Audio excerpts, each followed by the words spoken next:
Hey there! Today we are going to make a square pot with a spiral pattern. Well, not exactly. That's not quite what I had in mind. Ah yes, much better. I'm actually going to make two pots. Two similar pots, but with a slight twist in the crafting process. I'm pretty sure I'll touch upon a little issue you may have encountered before, and I'll guide you through resolving it. Ready? Let's dive in. I prepared this clay slab earlier. I let it dry for a few hours to reach a somewhat firm consistency, yet still pliable enough to bend slightly. I won't be creating a strictly square pot. Instead, I'll go for walls with a gentle curve. The slab is approximately 6 to 7 mm thick.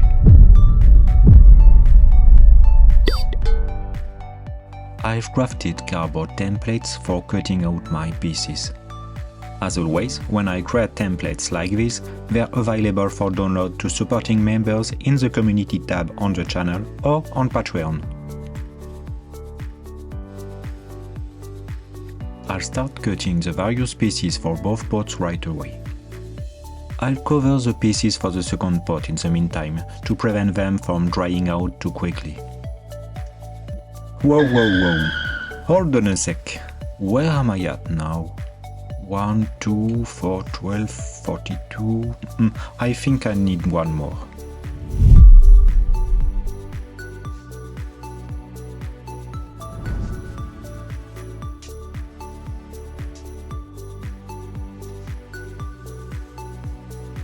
Alright, the count is good.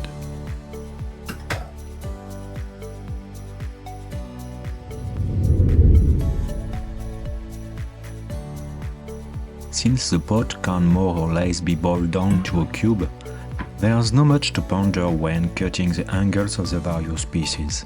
I'm cutting everything at a 45-degree angle. Of course, as some parts are slightly inclined, the bonding angle of the walls isn't exactly 90 degrees. I need to compensate by playing with the clay's plasticity, ensuring that the angles align as best as possible.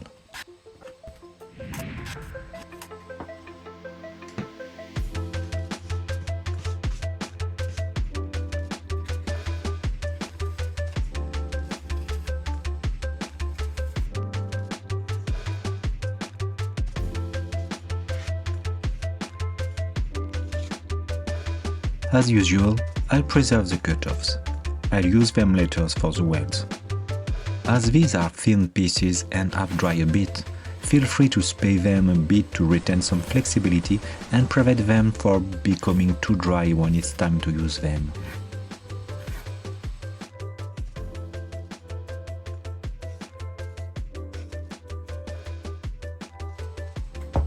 I've been asked this question before, and maybe you wondered too why I use slip of a different shade than the clay. Well, honestly, it's not a deliberate choice. It's better to use slip from the same clay you're working with. But I use various types of clay and sometimes I even mix them. And I have two buckets of slip, one white and one brown. Ideally, I should have one for each clay type, but these work just fine for me. I know that after firing, the difference won't be noticeable.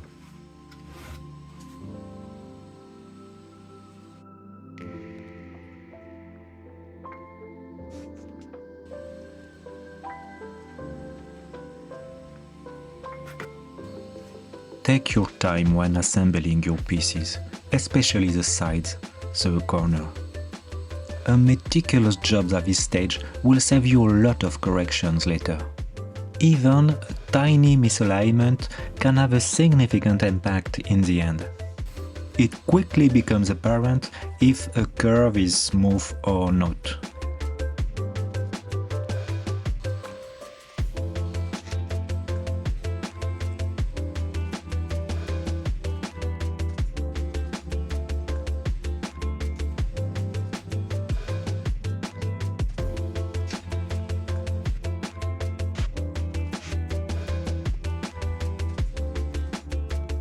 Once the four sides are assembled, I ensure they are perfectly perpendicular. It's still the moment to rectify if they're not. Later on, it'll be too late.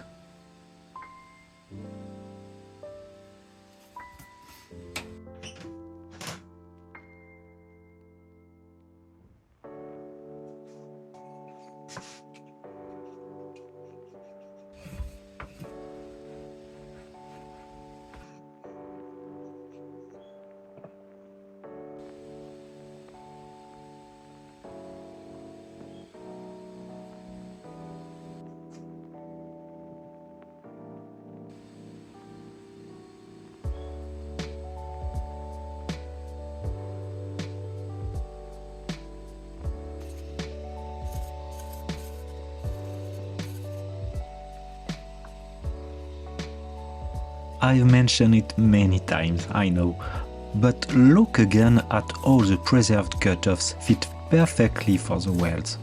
What a time saver!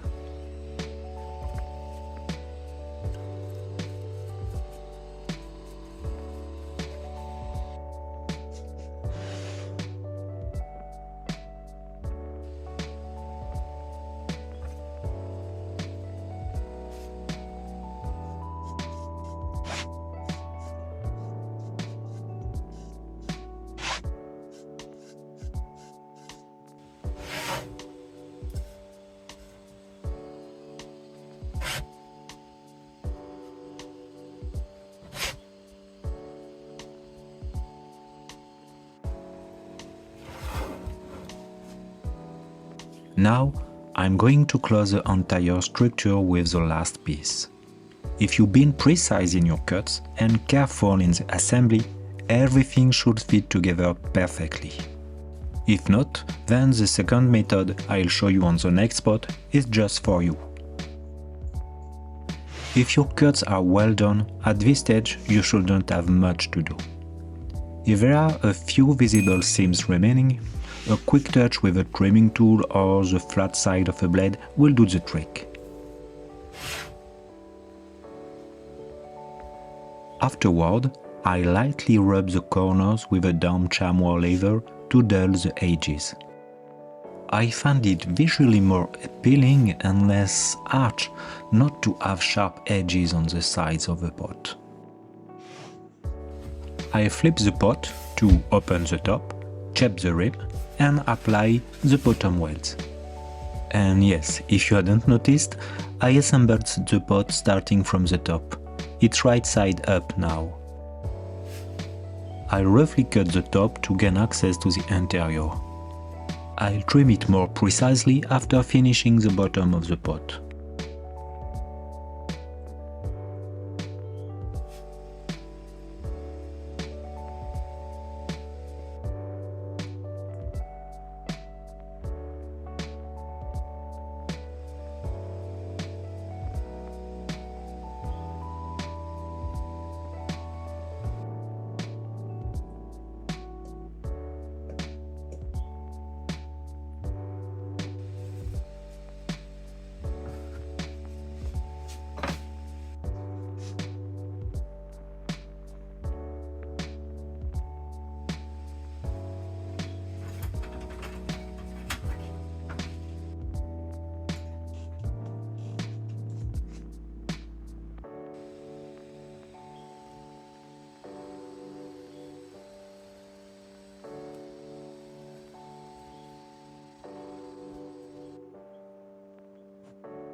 I cover this pot.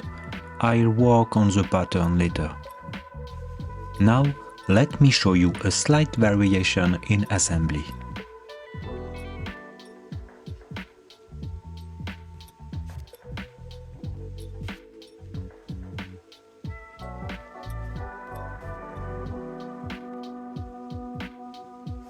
For this variant, I won't assemble the walls directly onto the bottom of the rim. Instead, I'll first connect the four walls together. Consequently, it's crucial to ensure that your pot is perfectly perpendicular. Don't hesitate to check multiple times at different stages.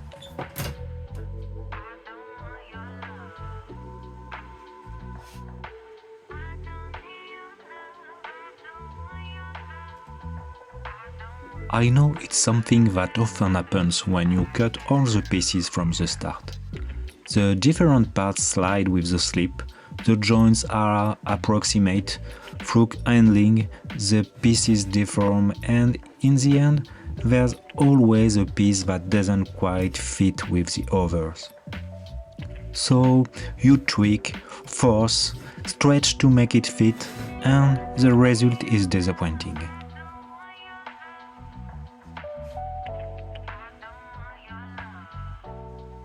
Therefore, by only assembling the walls, you can then truss and cut your bottom, making it more adaptable to reality.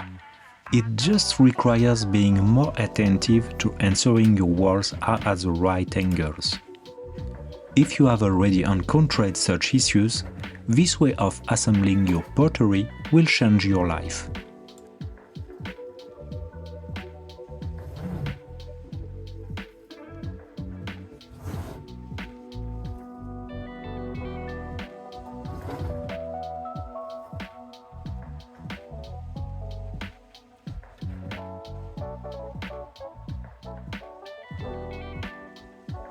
That's the beauty of this approach.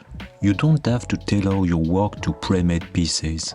If the initial part of the pot is not very regular, it's the bottom you cut at this stage that will adapt to the rest of the pot. It allows for a more flexible and adaptive process, letting the pieces guide the direction of your work. The flip side of the coin is that if you need this method, it means your pot is not quite regular. Normally, it shouldn't be too noticeable. We are talking about a very little distortion. However, be cautious.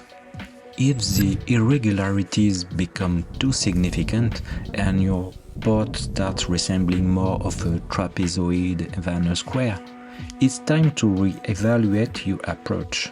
You might not be meticulous enough. But don't worry, if you're subscribed to the channel, you'll quickly improve. You are subscribed, right? I take advantage of having a second pot to show you an alternative method for cutting the rim evenly. On a straight spot, you could place a small strip against the edge and cut with a knife, but on rounded walls it's trickier. With the first model, I used my small homemade comb and a small wire tool for cutting. But if you don't have those, there's also this. This is a marking gauge. It's another repurposed tool that isn't originally designed for pottery. You can adjust the spacing of the little point that marks the clay. It's a woodworking tool. Compared to my small comb, the marking gauge doesn't allow you to directly cut your rim. It's just a guide to mark the cut, which you'll then execute with a knife.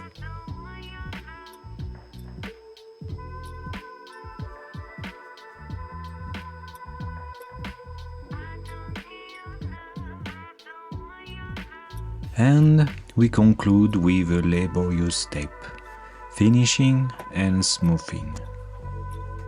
It's a rather time-consuming stage, but the cleaner your work was beforehand, the quicker it will be.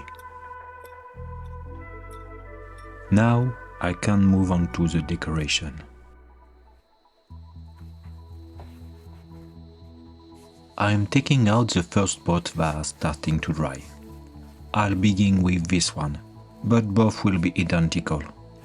I'll just use a different hue on the second one.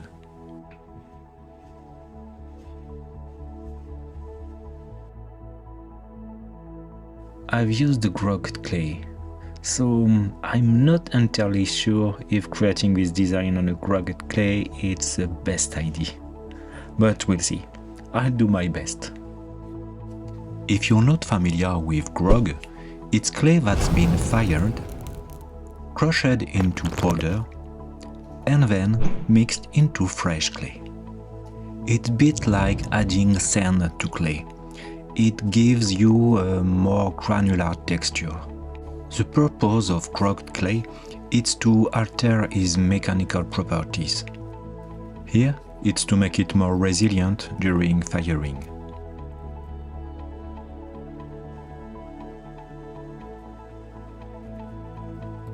I don't have much to add for this part, except that I shot myself in the foot by using that f***ing rugged clay. I'm pulling out small grog particles with each pass, significantly reducing the quality of the design. But I learn for next time.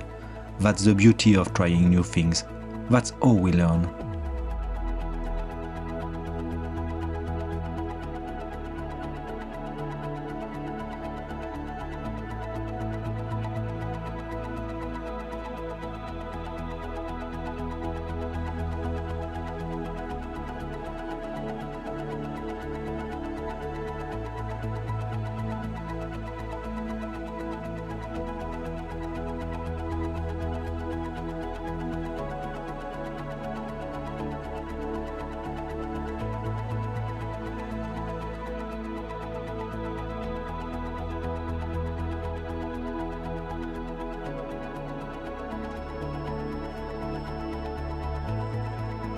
Once the pot is dry, we say it's in the bone dry state. Using a brush, I remove all the small particles that have clung to it. Afterward, I can proceed with the first firing.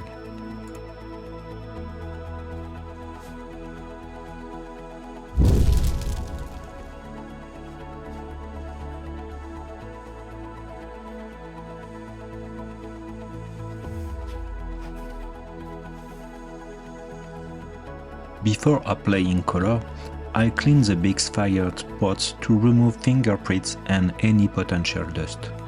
The bisque is what we call a pot that has been fired for the first time at low temperature, around 1000 degrees Celsius.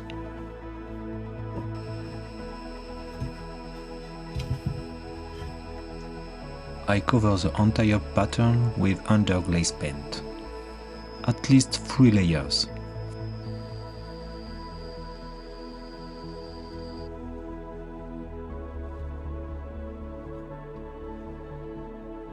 Then I'll gently wipe off the excess with a damp sponge.